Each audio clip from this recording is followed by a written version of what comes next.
Chequea, mira. Chequea, hueverera. La real. Esto, mira. Esa es para ti.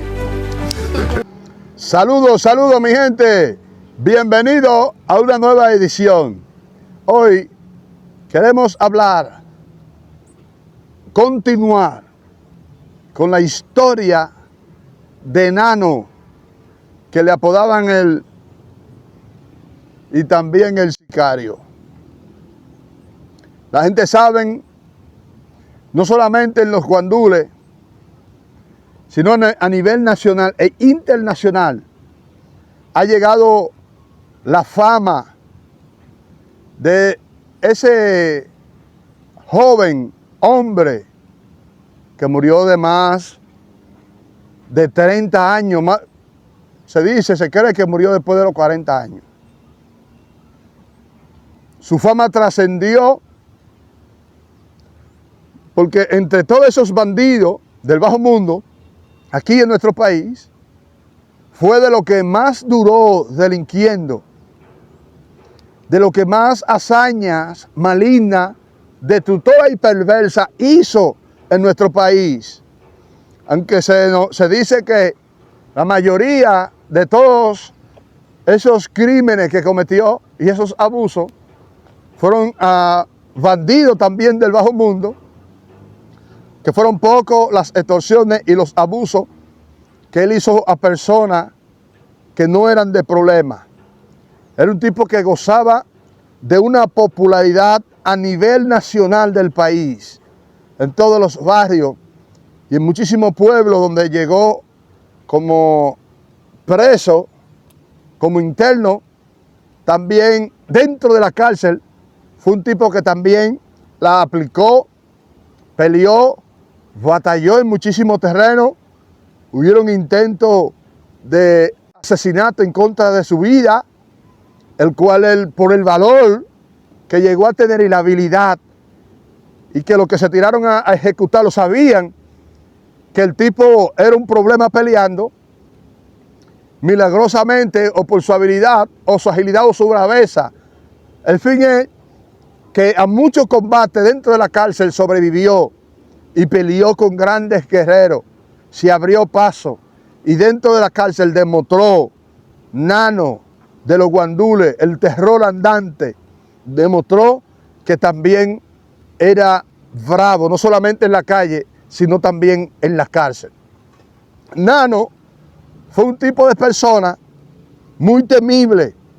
Pero la gente seria de a pie no le tenían miedo a Nano, no le tenían temor. Porque ellos saben que Nano no andaba poniéndose de fresco ni asaltando gente, quitándole el celularcito, de que Nano venía encapuchado, de que para quitarte un celular no. Si Nano te iba a quitar algo, él venía militarmente él y te la quitaba y punto, esto es mío y ya. No tenía que está cubriéndose y que para que no le lleguen que él. Eso Nano no vivía cometiendo, que cometió sus abusos, obviamente. Pero Nano no vivía cometiendo abusos con la gente de a pie. Y la gente sabían, ahí está Nano. Y iban al colmado y transitaban normal. Porque Nano no era un tipo que andaba cometiendo abusos. La gente se identificaba con Nano. Incluso que Nano llegó a limpiar en los barrios. Jóvenes que andaban asaltando tenían que tranquilizarse para no tener situaciones con Nano, porque Nano llegó a tirarse a la casa de muchos jóvenes que tenían armas ilegales, se la quitaba y le majaba un caquillo y hacerle el pie para tranquilizarlo cuando no quería darle, eso era cuando no quería darle de baja, porque Nano llegó en ocasión a darle en un solo día para abajo a 2 y a 3 gente y a majarle el caquillo en los pies a 3 y a 4 jóvenes al mismo tiempo, en diferentes horas también. Entonces Nano había creado una para en los delincuentes, en los bandidos del bajo mundo. La gente seria se movilizaba normal. Nano anda por ahí. Para la gente seria eso no era un temor. Porque el temor en la población es cuando se levantan estos tipos de jóvenes, que esos tipos de jóvenes andan asaltando a la gente seria que van para su trabajo. Gente que seria que se levantan a las 7 de la mañana, a las 6, otros se levantan a las 5, algunos se han levantado a las 4, gente que tienen trabajo para el mercado y que por el camino se han topado con esos jóvenes y esos jóvenes lo han asaltado, le han quitado lo suyo.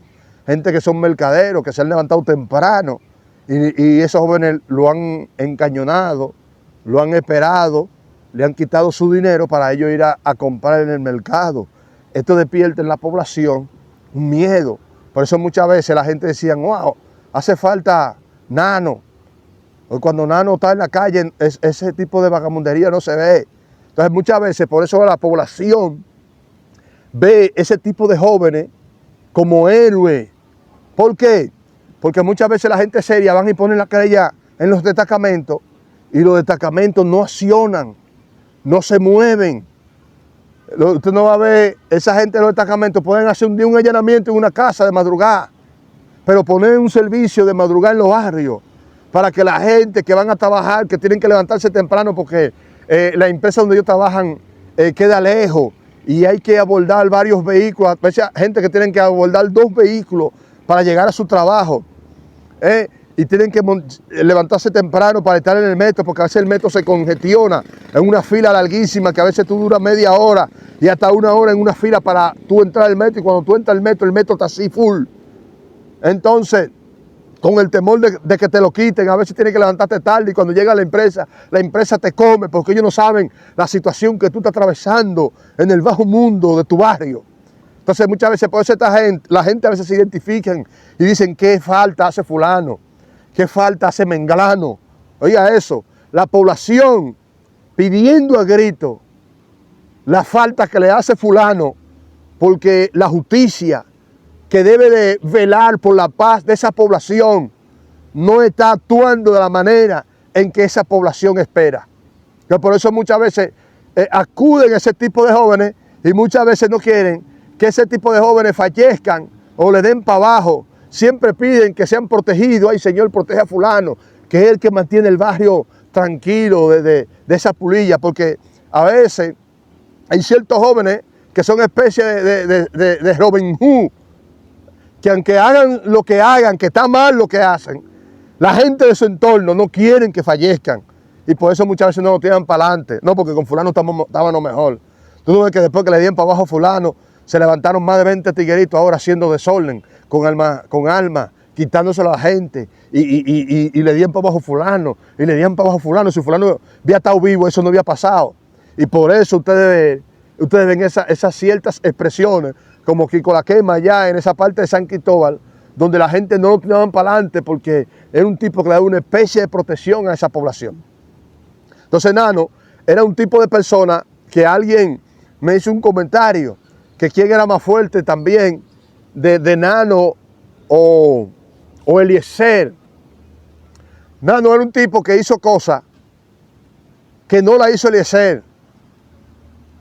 Que había que tener 2 cosas para hacer eso. Número 1, ser bravo. Y número 2, ser troteado como era Nano. Porque el Nano transitar Guachupita, Los Pinos, La Ciénaga, Los Guandules, 27 de febrero, Mejoramiento Social, Villa Consuelo, La Cañita, Gualey, cruzar Palomina, ir al mercado, a diferentes barrios, sin coro, porque hay gente que son bravos, pero no se mueven sin coro, así como se movía Nano solo, por cualquier barrio, y tirarse a cualquier lugar, con 2 tablas él solo. Eso no lo iba a hacer Van Troy nunca en la vida. Eliezer no lo iba a hacer nunca en la vida. Eliezer, obviamente, era un tipo muy organizado. Por eso también es la diferencia. Para hacer lo que Nano hizo, había que tener esas 2 cosas, bravo y troteado. Eliezer era un tipo pensante, era un tipo que tenía valor, pero era un tipo pensante que no se iba a exponer de esa forma. Gente que ellos son bravos, pero no se van a meter al Capotillo, a Gualey, a cierto barrio, yo soy, que con un chaleco antibalas y 2 tablas, y que yo soy fulano. Porque en todos esos barrios siempre han habido tigres bravos, guapos, que le encanta majar caquillos, que no cogen esa. Él era un tipo muy inteligente, organizado y que se movía en organización, con su organización, ejecutaba. Nano era un tipo peligroso a tal punto que se movilizó a Cristo Rey, donde un tipo que le llamaban Cristian Barcelona, porque también le dieron para abajo. Cristian Barcelona era un tipo de persona que no exhibía ese gran valor de que él era el más bravo. No, él peleaba. Pero el fuerte de Cristian Barcelona era la mente. Cristian Barcelona, cuando había un chamaquito que le aplicaba feo, él lo hacía de lo de él con su mente, lo manipulaba a su antojo a hacer lo que él quería. A tal punto que Nano llegó a su bloque y él puso a Nano a su merced para que Nano hiciera lo que él quisiera. Cristian Barcelona se había abierto frente con un tipo también de allá de Cristo Rey y había tenido varios enfrentamientos con Jairo Timberland. Jairo Timberland era un tipo bravo, a un nivel que Jairo Timberland no solamente fue bravo, muy bravo en la calle, al nivel de Nano, y cuidado, guapo de verdad, sino que también en la cárcel, porque él estuvo preso en Ohio. En la cárcel él llegó a demostrar de que él era Jairo Timberland y llegó a trancarse en celda él solo. Venga, vamos a pelear, y trancar la celda él solo y pelear con un grupo de gente en una celda trancado. Ese era Jairo Timberland, un tipo bravo, una bestia y guapo. Tal punto que a Jairo Timberland, cuando le dieron para abajo, había un detalle que yo no sabía.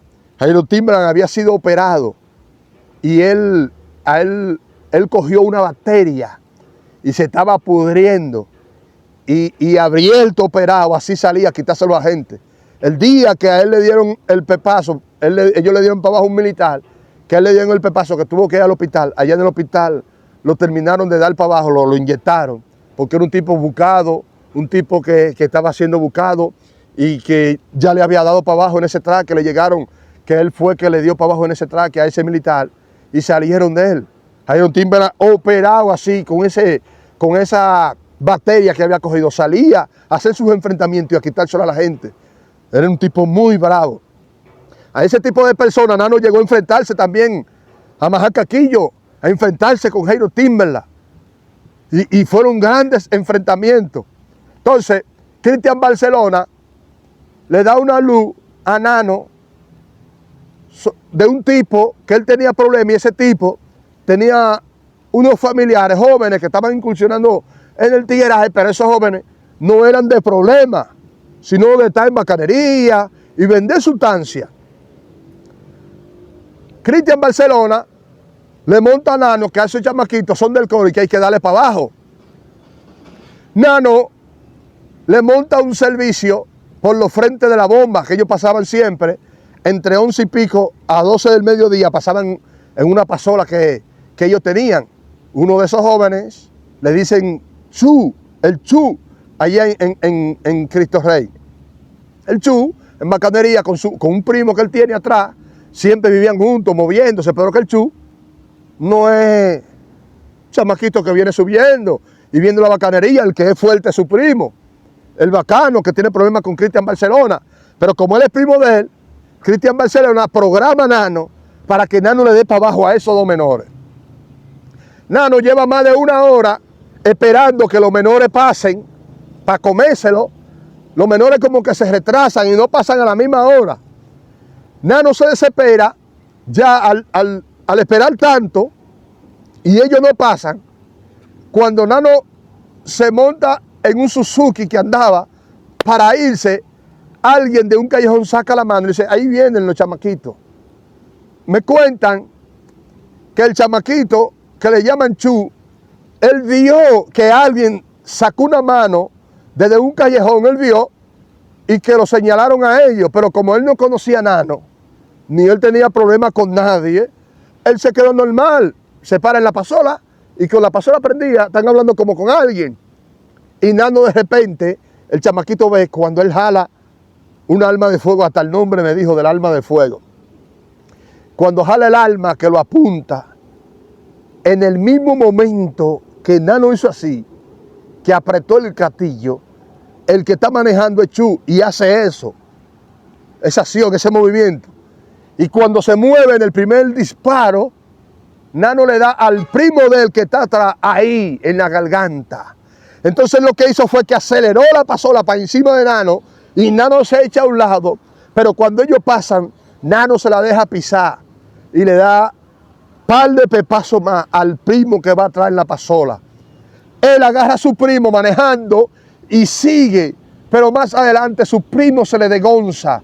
Pero Nano viene atrás en el Suzuki soltándole pepa y ellos adelante y el chamaquito jugándosele en la pasola, cuando de repente el primo se le degonza y se le cae y él tuvo que seguir en su pasola porque si se queda, Nano le va a dar para abajo también. Y como a 2 esquinas, él se para a ver el escenario de su primo tendido en el piso y Nano a rematar a su primo. Eso lo llenó a él de cólera, de ira, y eso marcó el destino de ese joven, que él dijo, ese ajusticiamiento de mi primo, yo tengo que vengarlo sobre la vida de Nano y de todo el que hizo el coro. ¿Qué sucede?